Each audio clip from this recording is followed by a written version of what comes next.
Hi, it's me, Tim Dodd, the Everyday Astronaut. Welcome back to Starbase, Texas.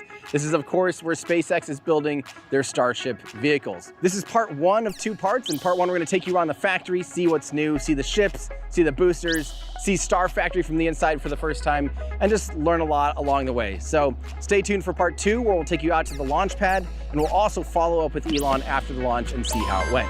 So without further ado, let's go on another tour with Elon Musk. Cool. So yeah, as we were saying, I mean, obviously a lot has changed in the last couple of years. I mean, this is all. Maybe in theory, I don't know. I mean, looks exactly the same. It hasn't changed a bit. But once this tents is now a permanent looking factory. Yeah, it used to be intense, and now it's in a building. Yeah. So we've got this, I think, pretty good looking rocket factory building that we've almost completed. We've completed the exterior. This will enable us to have serialized production of the rocket, especially the ship, which will ultimately be made, long term, probably be making 1,000 a year of the ship. So 1,000 a year. Yeah, well, got to build a city on Mars. Yeah, that's insane to think about. Yeah, I mean, we may not build 1,000 a year right here, but I think this is capable of 100 a year. Really? Sure. Wow. That's only a ship every 3 days. And that's nothing. And well, and it's funny because now, if you think about it, even Falcon 9 these days, you're producing a second stage about every 2 days. And a few years ago, that would have been impossible. No one would have imagined, that they're building an upper stage. This year we'll make almost 200 upper stages of Falcon. That's unbelievable. And next year, probably over 200. That's so that's a cadence that people I don't think are, just even, you can't even imagine. You can't even fathom that kind of, output like that. That's just Falcon crazy. 9 is actually a heavy lift vehicle, so it's there's roughly 40,000 pounds to orbit. Yeah. Which is in the normal rocket language would be a heavy lift. Yeah. So now Starship's going to be able to do 100 tons to orbit with Starship 2, maybe a little more than that. Mm-hmm. With Starship 3, like at the 9-meter diameter, essentially when the 9-meter diameter is sort of fully stretched out to what ends up being from 120 meters total length to probably 140 or something like that. Yo, Duck, what's going on, dude? Then this is like a lot of optimizations and engine improvements, heat shield mass improvements, reducing the amount of propellant needed for landing. Kind of basically do all the things that we've somewhat done with Falcon 9, and you get to a pretty efficient vehicle. I think we'll be able to do over 200 tons to a useful orbit with Starship. That's insane. So, and that's with full reusability. That's with full reusability. Which is insane. So that's twice the Saturn V with full reusability. And full and rapid reusability. So it's the booster and the ship are coming back to the launch site. Right. Should we take a look at what's going on in there? So, so as far as, we're seeing all this, you're talking about even version 1, maybe being able to do less than 100. But is version 1 really even going to, I feel like version 1 in my head version 1 is just to the point of, and we're really kind of Starship, we're version 1.67, I don't know. Right, it's like we're like many iterations through on version 1. Yeah. So. And it's just like a canvas. It's a test experiment still at this phase. It's just I don't think people, they see it and they don't understand that like this is all just still a giant test at this stage. Yeah, one way to look at technology is to look at it as like you're rendering an image in successive levels of detail. So the first layer of the image is very, very blurry and things are out of place, and then with the next pass, it gets a bit more defined, and things kind of shift into place. And you do another pass and another pass, and eventually it's something that is refined and actually works. Right. But we're in uncharted territory with Starship, so it's not like nobody's ever made a fully reusable orbital rocket. Right. And that's that's really the critical breakthrough necessary for life to become multiplanetary. For us to become a true spacefaring civilization, we have to achieve full and rapid reusability. Yeah. So I call it rapidly reusable, reliable rockets. R squared. Or R. RRR. R, yeah. Pirate. Space pirates. There we go. So, and the thing is, the people need to remember is achieving orbit's been solved. I mean, you guys have been getting to orbit for a long time. Reusing it. Getting to orbit at all was solved in the 50s. Right. I mean, so I mean, I really don't think there's another point in an expendable rocket, in my opinion. Or at least I think the math clearly demonstrates that there is no point in an expendable rocket. You have to achieve reusability. We have reusability in cars, we have it in airplanes, we have it in bicycles, horses. Yeah. It's bizarre to not have reusability in any other form of transport. Boats. It would be insane to like chuck a boat away after every trip. Right. But this is how rockets have worked for the vast majority of time. In fact, SpaceX is still the only rocket that has any reusability with Falcon 9. Right. So with Falcon 9, we bring the boosters back. We refly them frequently. We bring the fairings back. We refly those. It's only the upper stage that is expended. Right. Now, Falcon 9 does not qualify as rapidly reusable, right? Because most of the time the booster is landing on a ship in the ocean. Right. So it takes a few days to get it back. Yeah. Oh, that's speeding up like crazy. I mean, the cadence out of the Cape is unbelievable. Yeah, we're trying to squeeze every quarter of a knot that we can out of the drone ships. Yeah. So seems that way. Yeah, we're jacking up the power on the ships, streamlining them, increasing the power on the tugging vessel so we can just haul ass as quickly as possible. Well, I think you just had your fastest turnaround just last week. There was it was something like, I don't remember the time, but it was something like 2 days or something from catching back and then out to catch again. It was just insane. It used to take so much longer, and those are all those little things that people just aren't necessarily paying attention to that are continually improving. And the SpaceX Falcon team is doing an incredible job of achieving fast turnaround reusability given the architecture. Yeah. Now, that's still, however, a couple days to get a booster back, and then at least a few days to refurbish it for flight is still not rapid by aircraft or vehicle. Like if you take cars, boats, planes. Right. Doing a trip every 4 days is not. We're not right. cut it in a car. Right. Or an aircraft. Right. With Starship, the booster comes back to the launch site, is caught by the arms. This would be quite spectacular to see. Giant Mechazilla arms catching a rocket in midair, and then those arms put it back on the launch site, so you can have the booster back on the launch mount it's gonna come back and land in like 5 or 6 minutes. Right. So then you'll probably get it back on the launch site in. Well, if you really push it, you probably get back on the launch site in 10 minutes. Right. Or even 5 minutes. And then you can fill it up in half an hour. So you could be ready to go an hour later from the booster standpoint. And then if you've got ships lined up, you can drop another ship on, fill it with propellant. And in theory, you could be launching every couple hours. Yeah. It's hard to imagine now, but it was hard to imagine where Falcon 9 is today, 10 years ago. No one would have imagined what Falcon 9 is doing now. So I think time will tell that, you can just keep chipping away at all those little improvements. And so do you think you'll actually fly? Falcon 9 used to have reusability measured in months, then weeks, then days. And then for Falcon 9, the architecture is limited to, you really can't compress it down less than several days. Right. When you take the landing out to sea and then the necessary refurbishment of the booster that is required. So with Starship, we'll take it from days to hours. Wow. Do you think? So then the ship has to go around the Earth, and depending upon what orbit it has, it's got to have a ground track that comes back over the launch site. Right. So that could take several orbits. So the ship could take several hours, sometimes half a day or something like that to come back. Reline, yeah. Yeah, so you'd want to have a lot more ships than boosters. Yeah. So if you're really going for max launch rate, you probably want roughly, I don't know, 5 ships for every booster. Yeah. And that's what you guys are building a pretty massive cadence here of ships and boosters already. Yeah. Now, do you think? Well, I mean, yeah, it's pretty slow compared to what it will be, like very slow. But we're also iterating the design, so like each one is a little different from, in some cases, a lot different from the last one. Yeah.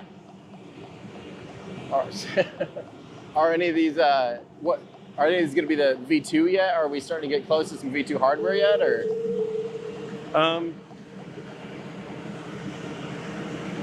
Yeah. The stretch version is basically V2. Well, I guess it depends on whether we call it V2 or don't call it V2. The slightly stretched version is V2, ugly. So, yeah. So you can see, what we have here is a Starship with, you've seen the heat shield side and the non-heat shield side. Yep.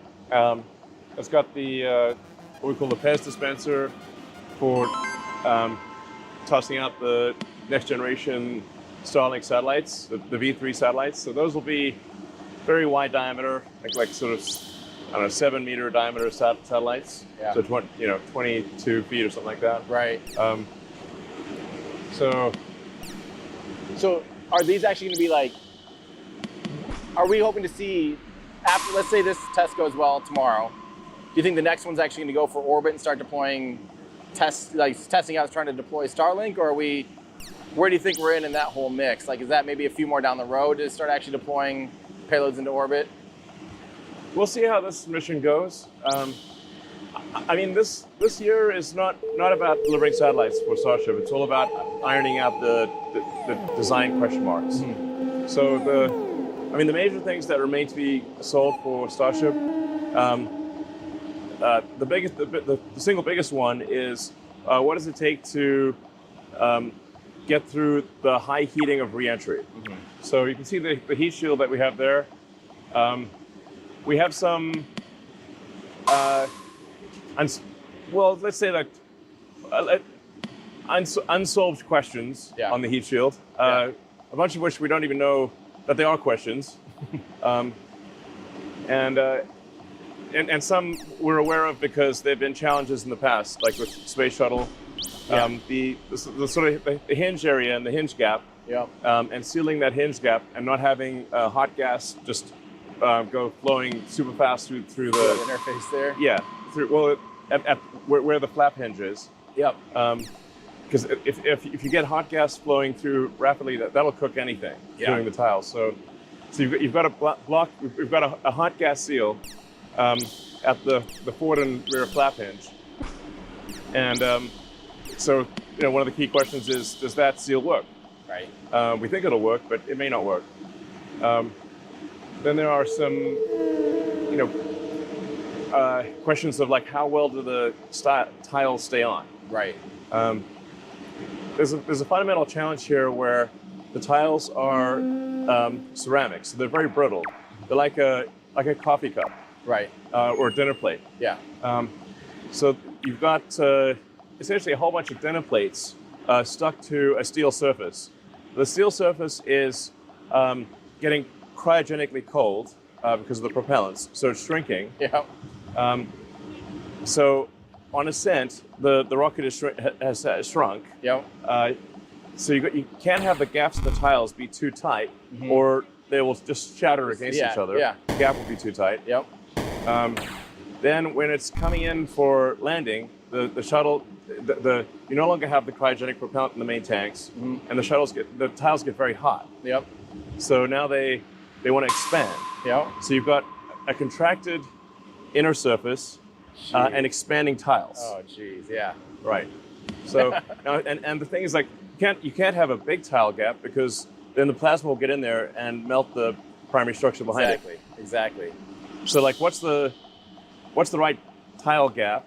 And that's going to vary depending upon where you are on the rocket, on the ship. So it's going to be like some parts of the ship have cryogenic propellant, some don't. Yeah. There's also how well do the tiles attach.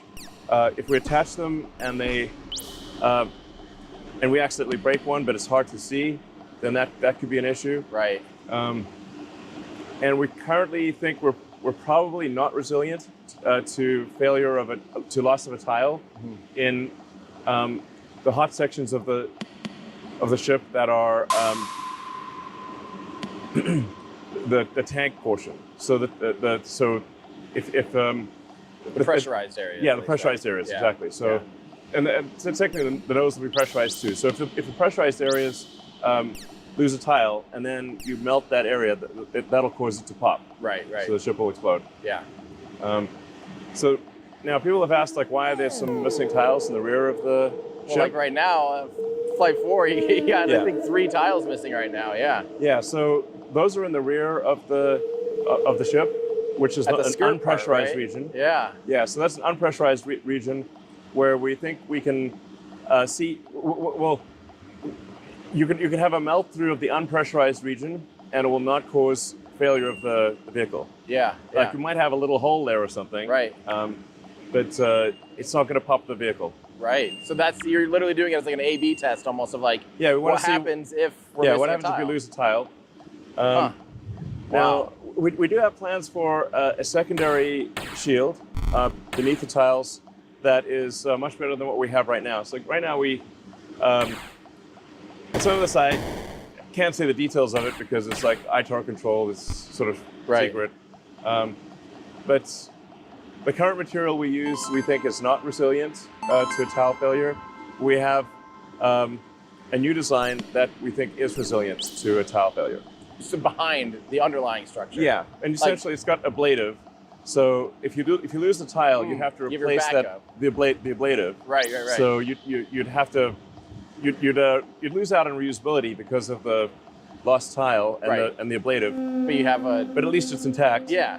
And you can recover it, refurbish it, Yeah. and get it back out on the fleet. That's cool. And especially for carrying people, which ultimately we expect Starship to carry it maybe 100 people at a time to Mars, and also to the moon. Yeah. Then it's got to be super reliable. It's got to have ideally no single point of failure. Right. So have you given up? A long time ago, you're talking about transpirational cooling or active regen and stuff. Did that just kind of didn't make the trade, or?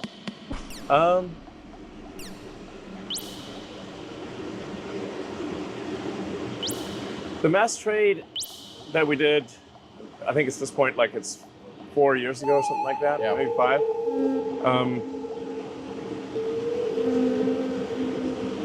It seemed like at that time it would be at least twice as heavy as a ceramic heat shield.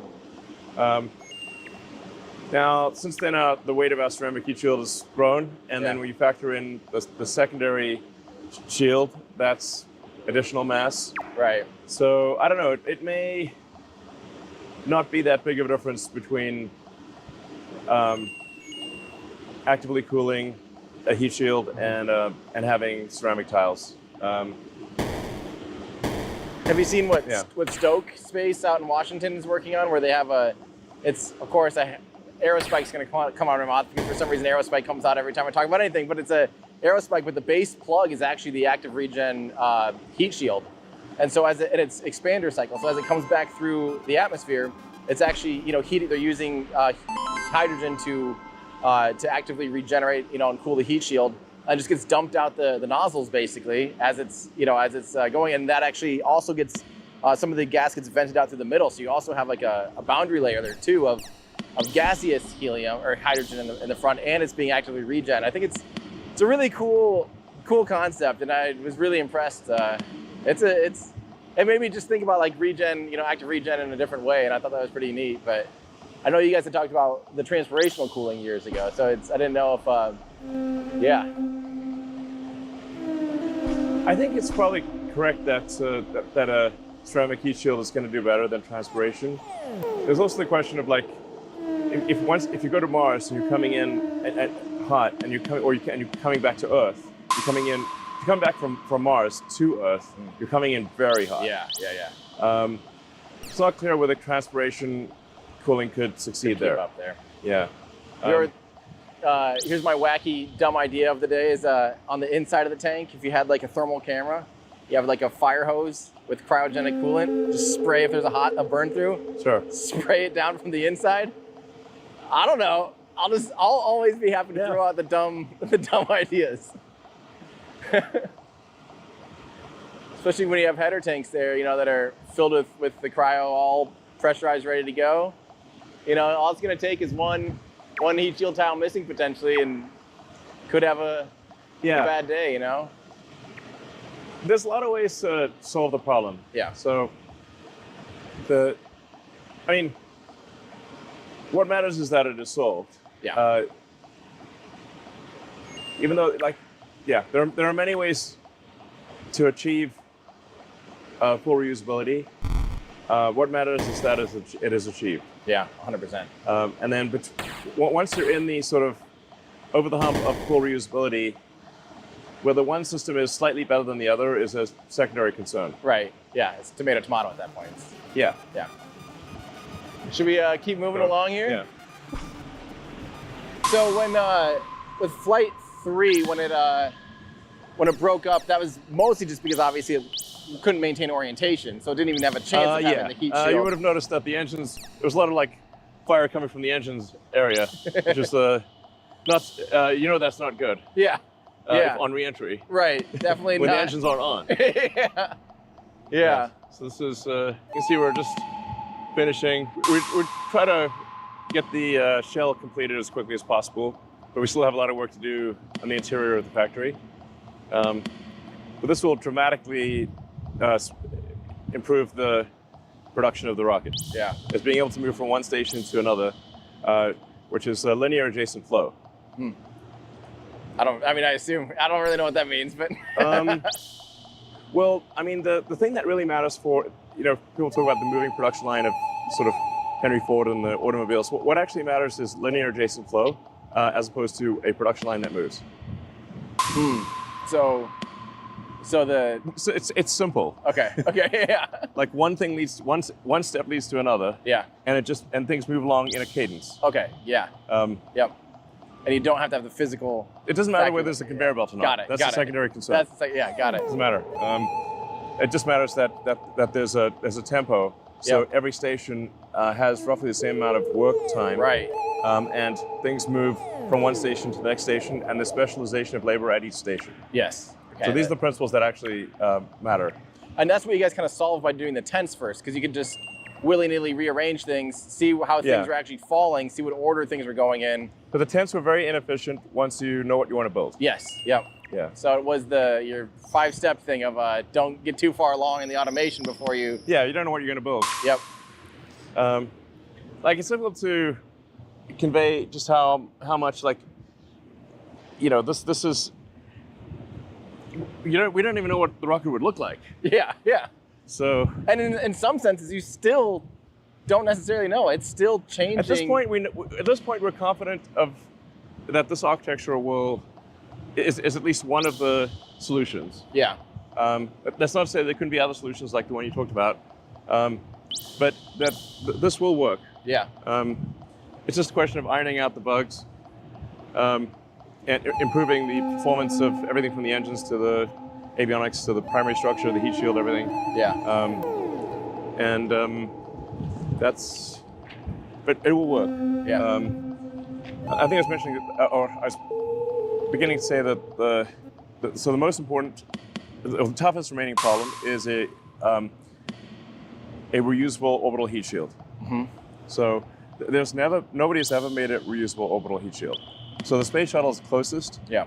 But that took, I think, something like 9 months and thousands of people to refurbish. Right. So it's difficult to one cannot call something that requires so much work to refurbish as truly reusable. Yeah. It's certainly not rapid. Yeah. For the first time ever, there needs to be a rapidly reusable orbital heat shield, which no one has ever done. So it's a hard problem. Right. So that's why I'd say that's the number one biggest remaining problem, and the goal of this flight and really the flights for the rest of this year is get through the high heating, so the heat shield survives. Yep. And then the ship is still operational and is able to steer to a specific location and do a landing burn. Yep. In the ocean. Yes. And then the booster, we wanted to be able to, for this flight, to come back and do a landing burn at a specific location. Yep. So do we know how far out is that going to be? Do you know? it's pretty far out. I mean, but I think we're pretty close to that. If we don't solve it on this flight, I think we'll solve it in the next 2 or 3 flights. So just having the booster, do the hot staging, come back, do a boost back, steer correctly, and to a precise location and do a landing burn, and then and essentially do a simulated tower catch. So it's like, so will the tower actually? No, it's just the rocket will think it's not trying to get caught by the tower. Right. At least I thought it'd be first. kind of cool if the tower mimicked it, out here, to make sure. Because I even wonder, like, how do we know the tower is going to be okay? Like after a launch like that, to be able to. Well, we operate the tower after the launch, so we can tell if there's any damage. Yeah. But if this launch goes perfectly, we'll be able to. We'll have the booster do a boost back and a controlled aero controlled descent to a specific location. Yep. Initiate a landing burn, and be caught by an imaginary tower. Yep. Yep. And then the ship, if things go perfectly, which probably won't, it'll get through high heating. It will still be fully operational. It will control itself to a specific location and in the ocean, and then initiate a landing burn, and also pretend it's getting caught by the tower. Wow.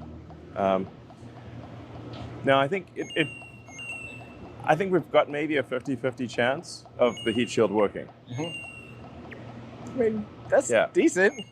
Yeah. Yeah, like it's a high uncertainty, but like roughly 50-50.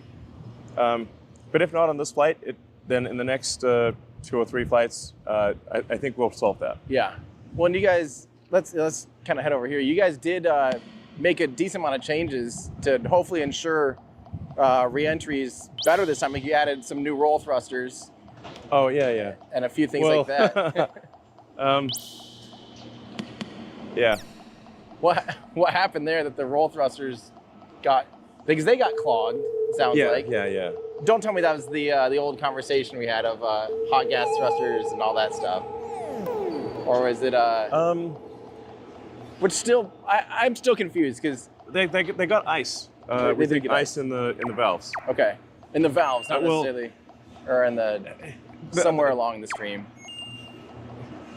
They got clogged by ice. We're not sure exactly how. Yeah. But if water ice, we'll get into the oxygen side. Mm-hmm.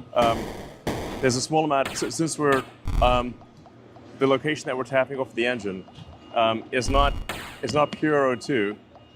It's got a little bit of water ice. Why does it have? It's ox-rich gas. It is oxygen. So is it coming off the actual? Yeah. Like exhaust or the turbine side? Yeah. Really? Yeah. So wouldn't it have? Wouldn't it even have a little bit of? It's ox-rich gas, but it's got burnt fuel.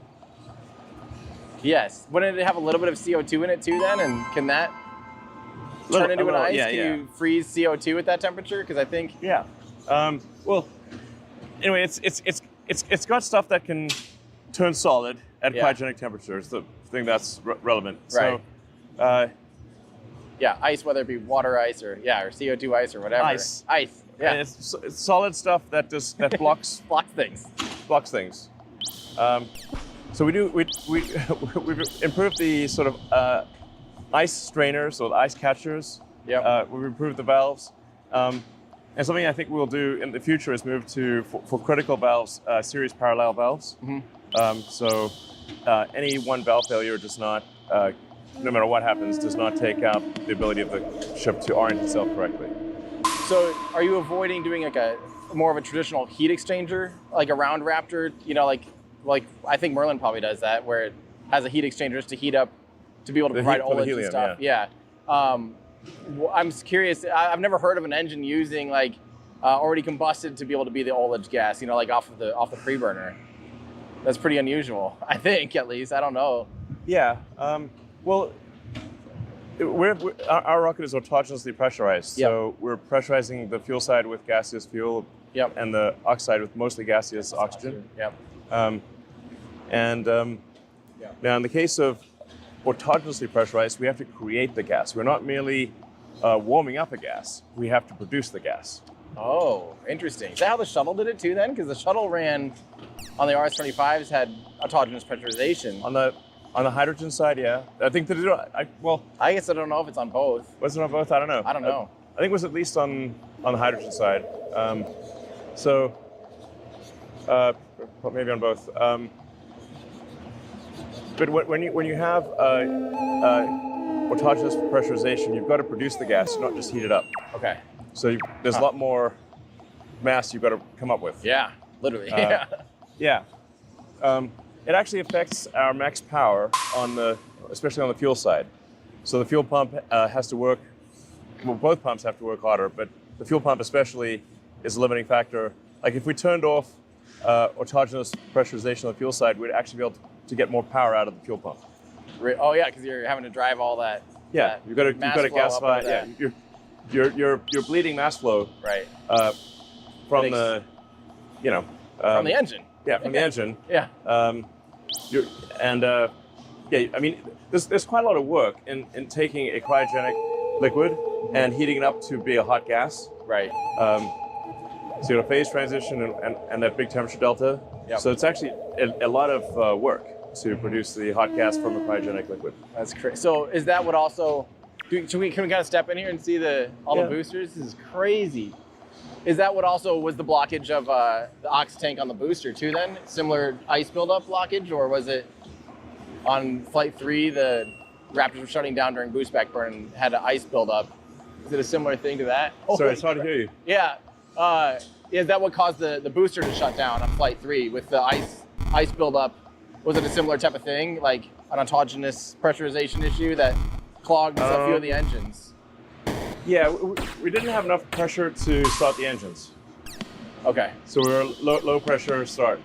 The full answer is quite complicated, but because arguably we could have started with lower pressure, or we didn't need to start all the engines. Anyways,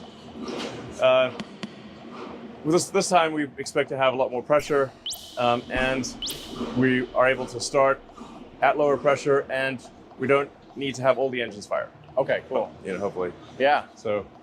Jeez. This is crazy. Wow. The scale is just almost impossible to imagine and comprehend. Three boosters. Wow. That's just insane. This looks so cool. Dang.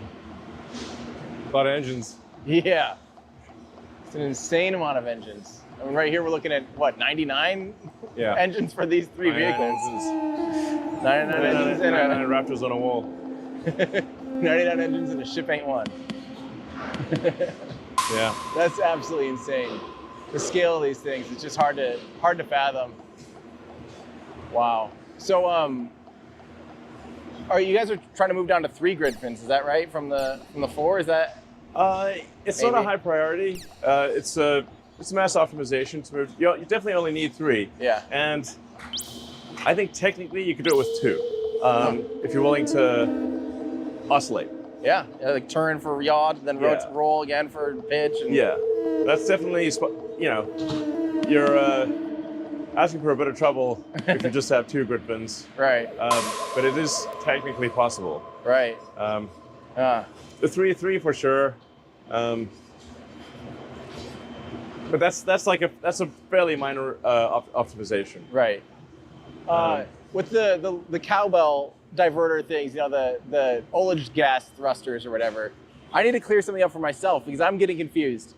So cold gas thruster would be like a nitrogen thruster, where it's just literally compressed nitrogen goes out of a nozzle. Cold gas is room temperature gas usually. Is room temp. And then Would we consider that almost like a warm gas thruster? Yeah, warm gas thruster. And then like a hot gas would be where it's a reaction, probably like a bipropellant thruster still. But for both the booster and the ship, you don't really need much control. The attitude control needed is small. So you just can't have a leaky valve or a stuck valve. Yeah. That seems. This is like the third time Falcon is all cold gas. What is? Falcon is all cold gas. I mean, and we've done, I think, 6 starts. So it's cold gas that has been maintaining propellant settling and attitude control for 12 hours. Right. Yeah. So. And you have a lot of it on tap. So that's. I don't know why that's still a hard one for me to fathom. Even though we've talked, this is the third time It's got now. a lot of hot gas. Yeah. Warm gas. Especially when it's empty. It's all warm gas. But the delta V needed is tiny, so some very tiny thrusters are needed. So yeah. So how much do you feel like after you fly? How much is it like? Oh God, we have to change all of these. Like, is it literally you find something on one and then you're literally like immediately having to make changes on all these things, like everything that's in production? Yeah. You're just there's hundreds of changes lessons that actually take place, not a few. Yeah. Hundreds. If you go to a detail level, there might be thousands of changes that Especially happen. when you get software involved, I'm sure it's software for sure. I'm just talking hardware. If you just look at the hardware changes across the ship and the booster and the engines, it's thousands of changes between each flight. But many of them are very small. But a very small change could be a big deal. Imagine how long it'd take a traditional aerospace company that had a rocket they're working on to make 1,000 changes between flights and then fly it 2 months later. I mean, that's what we're doing here. This is you're barely over 2 months from the last flight, and the vehicle's had over 1,000 changes. Easily over 1,000, several thousand probably. So that's insane. Like I said, a bunch of them are little changes, but say like, is it different in a way that could have an effect on the rocket? Yeah. So that's probably several thousand. And do you feel like for now, are you generally like kind of overbuilding them to just try to get through the point of being able to prove the heat shields, prove all the stuff, and then eventually you'll work on math? We're trying to answer the questions that I mentioned. The biggest question being, what does it take to get through max heating with a reusable heat shield? Then being able to have the booster come back and be caught by the tower. Yep. And have the ship also come back and be caught by the tower. Yeah. So those are the 3 very big things that need to happen. And that's, in your mind, when you're launching these, including like flight 1, 2, 3, those are the questions, like those flights are just to answer those questions. For reusability. See, I think people just don't understand that you're not looking at trying to get out there and launch a satellite tomorrow. You're trying to answer questions. The payload for all the flights this year is data. Data. Just to learn things. So it's design refinement to understand what works, what doesn't work. Yeah.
afterwards. I don't want this weekend to end. R&B, Rebecca Black. So chillin' in the front side, in the backseat. I'm driving, cruising, fast lane, switching lanes with a car by my side. Passing by is a scoop bus in front of me. Makes tick tock, wanna stream. My time is Friday, it's a weekend. We gonna have fun. Come on, y'all. Friday, Friday, gotta get down on Friday. Everybody's looking forward to the weekend. We gotta get down Friday, Friday, getting down on Friday. Everybody's looking forward to the weekend. Partying, partying, partying, partying. Fun, fun, fun, fun. Looking forward to the weekend. Friday, Friday, gotta get down on Friday. Everybody's looking forward to the weekend. Weekend. Friday, Friday, getting down on Friday. Everybody's looking forward to the weekend. Partying, partying, partying, partying. Fun, fun, fun, fun. Looking forward to the weekend.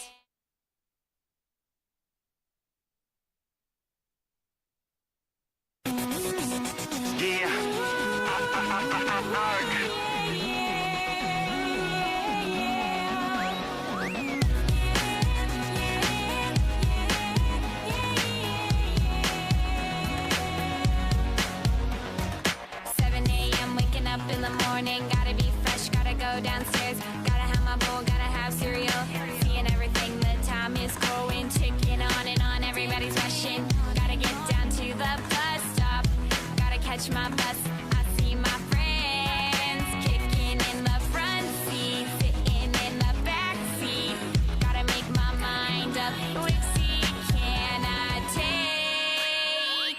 It's Friday, Friday, gotta get down on Friday.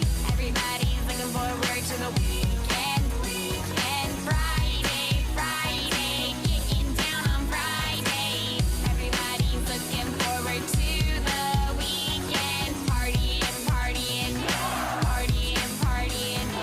Fun, fun, fun, fun. Looking forward to the weekend. We're driving on the highway, cruising so fast, I want time to fly. Fun, fun, think about fun. You know what it is. I got this, you got this. My friend is by my right. Hey, I got this, you got this. Now you know it. Kicking in the front seat, sitting in the back seat. Gotta make my mind up. Which seat can I take? It's Friday, Friday. Gotta get down on Friday. Everybody's looking forward to the weekend. Weekend. Friday, Friday. Getting down on Friday. Everybody's looking forward to the weekend. Partying, partying, partying, partying. Fun, fun, fun, fun. Looking forward to the weekend. Yesterday was Thursday, Thursday.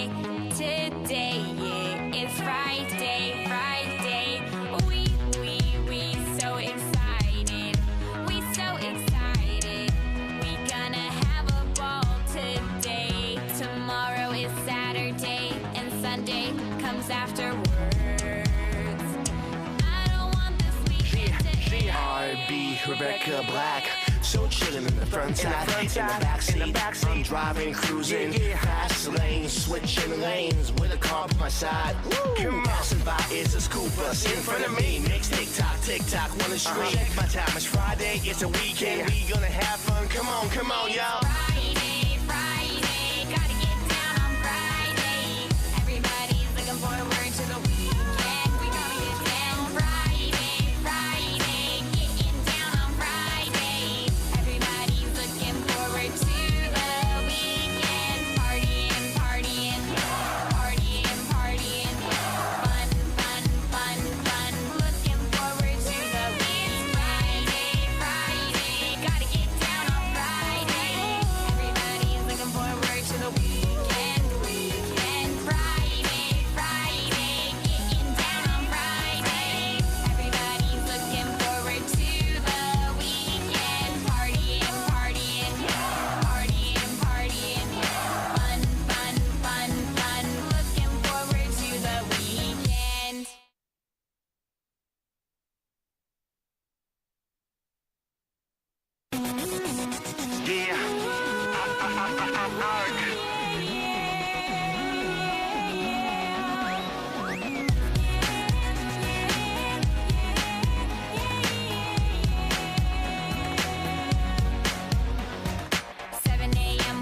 In the morning, gotta be fresh, gotta go downstairs, gotta have my bowl, gotta have cereal, seeing everything, the time is going, ticking on and on, everybody's rushing, gotta get down to the bus stop, gotta catch my bus, I see my friends, kicking in the front seat, sitting in the back seat, gotta make my mind up, which seat can I take? It's Friday, Friday, gotta get down on Friday. Everybody's looking forward to the weekend, weekend. Friday, Friday, getting down on Friday. Everybody's looking forward to the weekend. Partying, partying, partying, partying. Fun, fun, fun, fun. Looking forward to the weekend. 7:45, we're driving on the highway, cruising so fast, I want time to fly. Fun, fun, think about fun. You know what it is. I got this, you got this. My friend is by my right. Hey, I got this, you got this. Now you know it. Kicking in the front seat, sitting in the back seat. Gotta make my mind up. Which seat can I take? It's Friday, Friday. Gotta get down on Friday. Everybody's looking forward to the weekend, weekend. Friday, Friday, getting down on Friday. Everybody's looking forward to the weekend. Partying, partying, partying, partying. Fun, fun, fun, fun. Looking forward to the weekend. Yesterday was Thursday, Thursday. Today it's Friday, Friday. We so excited. We so excited. We gonna have a ball today. Tomorrow is Saturday and Sunday comes afterwards. I don't want this weekend to end. R&B, Rebecca Black. So chillin' in the front side, in the backseat. I'm driving, cruising, fast lane, switching lanes with a car by my side. Passing by is a school bus in front of me. Next tick tock, wanna stream. Check my time, it's Friday, it's a weekend. We gonna have fun. Come on, y'all.